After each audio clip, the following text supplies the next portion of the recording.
Bienvenue à tous dans cette vidéo. On se retrouve pour la dernière vidéo de ma série de vidéos sur l'intégration par substitution. Et donc, pour conclure cette série de vidéos, on va étudier un dernier exemple d'intégrale qui, dans le niveau, va surpasser ce qu'on fait en terminale. Du coup, je vous présente notre monstre. On va chercher la primitive de x sur 1 plus x puissance 4 dx. Voilà. Bon, je vous préviens, c'est niveau post-bac, c'est un niveau universitaire.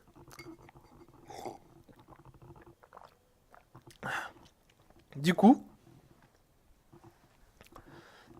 si vous voulez, vous pouvez la chercher un peu de votre côté, tout seul, hein. C'est un bon exercice, si vous êtes motivé.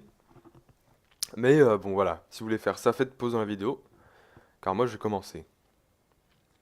Du coup, bien sûr, pour résoudre cette intégrale, on utilise la méthode de substitution. Du coup, on pose notre u, et là, le moment délicat, il faut choisir quelle valeur on lui attribue.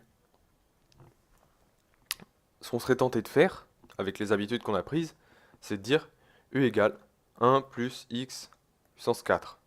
Là, ça nous donne du sur dx égale 4x puissance 3. Je vais écrire ça vite. Et là, du coup, c'est le moment où on réécrit notre intégrale en termes de u. On a x sur u, et notre dx, ça devient du sur 4x puissance 3. Hop, du sur 4x puissance 3. Et là, il se passe un truc qui nous montre qu'on est plus en terminale. Les x ne se simplifient plus de manière magique. Là c'est plus compliqué. On n'a pas posé le bon u, et du coup notre intégrale, elle est pas exprimée uniquement en termes de u, et on ne pourra pas avancer davantage. Écoute, ça pour dire qu'il faut être plus malin que ça. Et là en fait, ce qu'il va falloir faire, c'est poser un u qu'on aura un peu senti, un u qui va sembler un peu parachuté, à savoir u égale x au carré. La chose qui est troublante avec ce u, c'est qu'on le trouve nulle part dans notre fonction. Mais bon, c'est ça qu'il faut poser. Du coup, on a du sur dx qui va valoir 2x. Et là, ce que je vais faire, c'est que je vais écrire mon intégrale en termes de u. Sauf que bon, vu que le u il apparaît pas dans l'intégrale, on sait pas où le mettre. Mais, j'ai parlé un peu trop vite. Le u, il est dans la fonction. C'est juste qu'il est caché. Parce que regardez, x puissance 4, c'est rien d'autre que que x au carré, je veux dire, au carré. Et là, notre x carré, il est clairement visible. Et du coup, on peut effectuer notre substitution en bonne et due forme, en posant, en écrivant notre intégrale x sur 1 plus u au carré. Et là, au lieu d'écrire dx, on écrit du sur 2x, ce qui donne, hop là,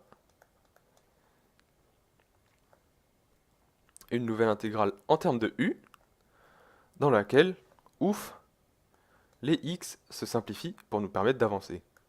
Et là, on se retrouve avec un demi, on n'oublie pas de le mettre en dehors de l'intégrale, un demi, intégrale de 1 sur 1 plus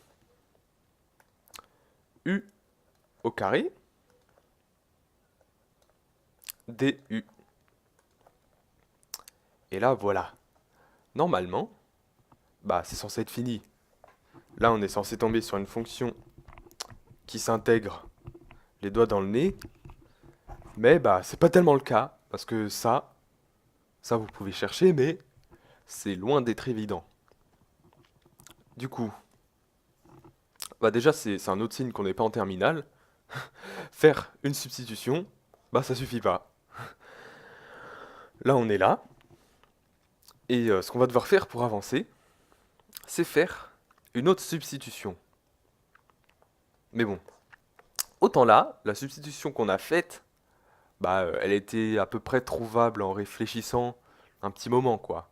Parce que voilà, le x, il fallait juste se rendre compte que x puissance 4 c'était x carré au carré, et que x carré ça collait bien, parce que là on a x qui est à peu près la dérivée de x carré, et voilà, il y a juste à mettre un demi en dehors, et on tombe sur des trucs qui collent. Mais bon, là franchement, là vous pouvez chercher longtemps, la substitution, il faut la connaître. Et puis bon, ça tombe bien, je la connais, du coup on va pouvoir avancer. Et alors regardez attentivement, car c'est une substitution un peu troublante. On va poser u, et oui, je dis bien u, égale tangente de θ, qui est notre nouvelle variable. Et là, regardez bien, ce qui est troublant dans ce changement de variable, c'est que d'habitude, on fait nouvelle variable égale fonction de l'ancienne variable. Or là, on a fait la chose dans le sens inverse. On a fait nouvelle variable égale, enfin non, ancienne variable, pardon, égale fonction de notre nouvelle variable. Du coup, voilà, on n'est pas habitué à ça, mais ça existe. Et il se trouve que ça marche aussi bien que la substitution dans le sens conventionnel, je dirais, dans le sens dans lequel on l'a fait jusque-là. Mais donc, pour continuer à avancer, bon, déjà il faut écrire les barres de fraction en noir, et il faut dériver u par rapport à θ. On va aussi faire la dérivation dans le sens inverse, parce qu'on va dériver notre première variable par rapport à la deuxième. Mais bon, pas de problème, on continue. Il suffit de dériver la fonction tangente. Bon, je ne vais pas m'éterniser là-dessus. On sait que tangente, c'est sinus sur cosinus. Du coup, la dérivée de ça, on applique la formule de la dérivée d'un quotient de fonction. On sait d'entrée de jeu qu'au dénominateur, on aura un cosinus carré. Et donc, en haut, ça nous donne dérivée de sinus fois cosinus. Dérivée de sinus, c'est cosinus. On se retrouve avec du cos carré. Ensuite, on pose le moins de la formule de la dérivée d'un quotient de fonction, ce qui nous donne sinus fois la dérivée de cosinus. Du coup, moins sinus fois la dérivée de cosinus. La dérivée de cosinus, c'est moins sinus. Du coup, on va avoir moins sinus au carré. Mais bon, du coup, on se retrouve au final avec cosinus carré plus sinus carré sur cosinus carré. Et là, j'écris simplement que c'est égal à cosinus carré sur cosinus carré 1. Ensuite, plus sinus carré sur cosinus carré. Mais ça, c'est rien d'autre que tangente carré de θ. Voilà. Du coup, c'est bien, on a calculé du. Et là, ce qu'on va faire pour avancer, c'est écrire notre intégrale en termes de θ. Vous voyez, dans la cour des grands, on fait plusieurs changements de variables pour calculer une seule même intégrale. Mais bon, on n'a pas froid aux yeux, parce qu'après tout, il n'y a aucune raison que ça marche pas. On écrit juste u au carré, qui est du coup égal à tangente carré de θ. Parce que voilà, on veut passer notre intégrale en θ pour faire avancer la chose. Voilà. Et là, notre du, je vais l'écrire en termes de dθ. Et on a vu que du, c'est égal à 1 plus tangente carré fois dθ.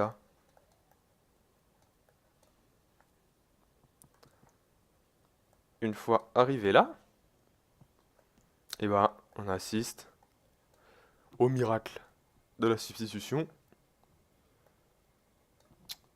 parce que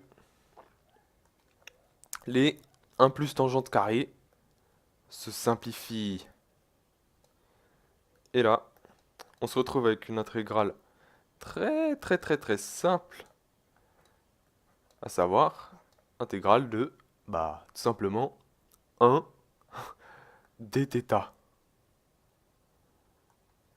Du coup, c'est très simple à trouver. On sait tous, franchement, que la primitive de 1 intégrée en θ, c'est θ. Du coup, on se retrouve avec 1 demi de θ, écrit dans la mauvaise couleur. Je rectifie ça immédiatement. Voilà. Et du coup, là, pour finir, on aura juste à faire nos changements de variables dans le sens inverse.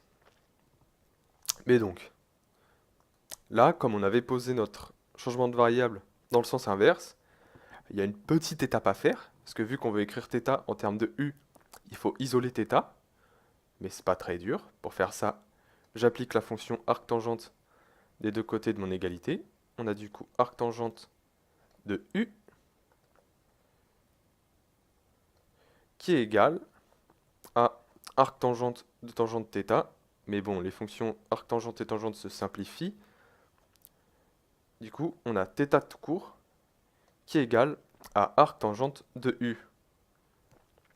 Ça nous permet d'avancer dans notre primitive qui va valoir 1 demi de arctangente de u. Et là, on y est presque.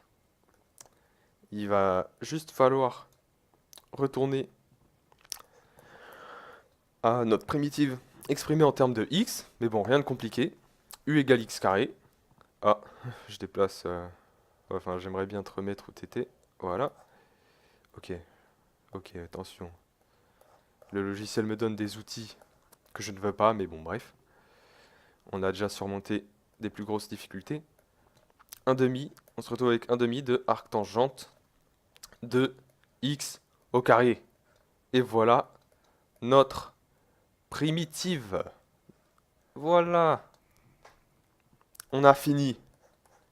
On a réussi à calculer cet énergumène. Du coup, voilà. Dans cette vidéo, je vous ai montré que la méthode de substitution, bien qu'elle paraisse très simple, a un potentiel assez énorme. Et voilà, je vous invite à faire comme moi, aller sur YouTube, à chercher des exemples de substitution les plus farfelus les uns que les autres. Mais bon. Sur ce, ma série de vidéos sur l'intégration par substitution s'achève. N'hésitez pas, si vous avez une question, à me la poser. J'y répondrai avec plaisir. Et donc sur ce, portez-vous bien. La vidéo est terminée.